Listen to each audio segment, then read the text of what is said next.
আসসালামু আলাইকুম। কেমন আছেন আপনারা সবাই? আশা করি আল্লাহর রহমতে ভালো আছেন। আজকে আমি কচুর লতি দিয়ে পাঙ্গাস মাছের মাথা রান্না করে দেখাবো। সেজন্য আমি প্রথমে ফ্রাই প্যান বসিয়ে নিয়েছি আর কচুর লতিগুলো কেটে মাছের মাথা কেটে ধুয়ে পরিষ্কার করে নিয়েছি। আপনারা চাইলে এখানে মাছের মাথা পাঙ্গাস মাছের বদলে কাতলা মাছ কিংবা রুই মাছ দিয়ে আপনারা এই কাতলা মাছ রুই মাছের মাথা দিয়েও পাঙ্গাস মাছের এই রেসিপিটা রান্না করে খেতে পারবেন। ফ্রাই প্যানের মধ্যে প্রথমে গরম তেলের মধ্যে দিয়ে দিলাম পেঁয়াজ কুচি, 1 চামচ আদা রসুন বাটা দিয়ে আদা রসুন বাটাটা পেঁয়াজের সাথে ভালো মতো নেড়ে নিয়েছি, কারণ আদা রসুনের যে একটা এক্সট্রা স্মেল থাকে সেটা চলে গেলে খাবারটা বেশি মজা হয় খেতে। 1.5 চামচ ইউজ করেছি হলুদের গুঁড়া, ভালো একটি কালারও আসে এবং খাবারও খেতে ভালো লাগে। এখানে আমি মরিচের গুঁড়া ব্যবহার করেছি 1.5 চা চামচ। আমি একটু ঝাল বেশি পছন্দ করি, আপনারা চাইলে এখানে 1 চামচ মরিচের গুঁড়া ইউজ করতে পারেন, যে যেরকম ঝাল খেতে পছন্দ করেন। এখানে হলুদ আর মরিচের গুঁড়াটাকে একটু ভালো মতো ভেজে নিলাম, যাতে করে হলুদ মরিচের এক্সট্রা ফ্লেভারটা চলে যায়।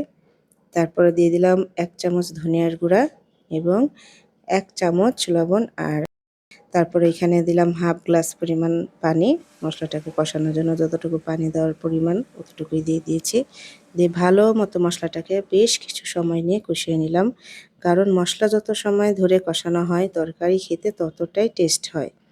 এখানে আমি মশলাটাকে ভালো মতো নেড়ে নিয়েছি। নেড়ে কষানো মশলার মধ্যে দিয়ে দিয়েছি মাছের মাথা।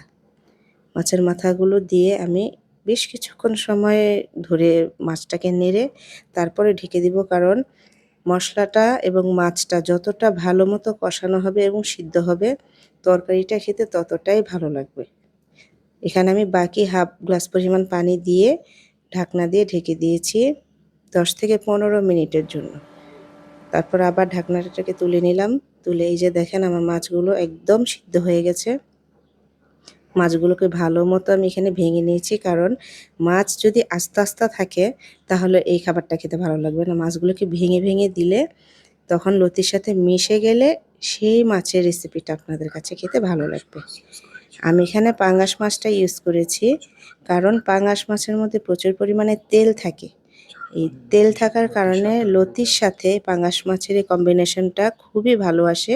যারা এই রেসিপিটা রান্না করে খান তারা জানেন যে এই রান্নাটা খেতে কতটা মজা। এবং আমি এখানে চিকন লতিটা ইউজ করেছি।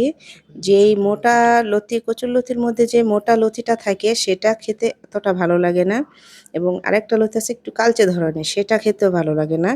কিন্তু এই চিকন ছোট লতি যেইগুলো আছে কচুর লতি, এগুলো খেতে সবচেয়ে বেশি ভালো লাগে এবং মজা লাগে।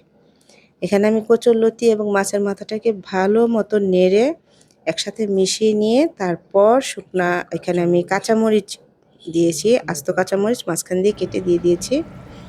তারপর 10 মিনিট পর্যন্ত ঢাকনা দিয়ে ঢেকে দিলাম। 10 মিনিট পর উঠে দেখেন আমার তরকারি থেকে তেল ছেড়ে দিয়েছি।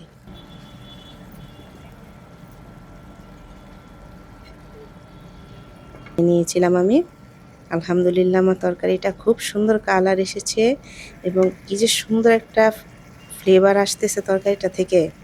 মাশাআল্লাহ, আপনারা বাসায় সবাই এভাবে কচুরলতি রান্না করে খাবেন এবং আমার এই রেসিপিটা কেমন লাগলো আমাকে কমেন্ট করে জানাবেন।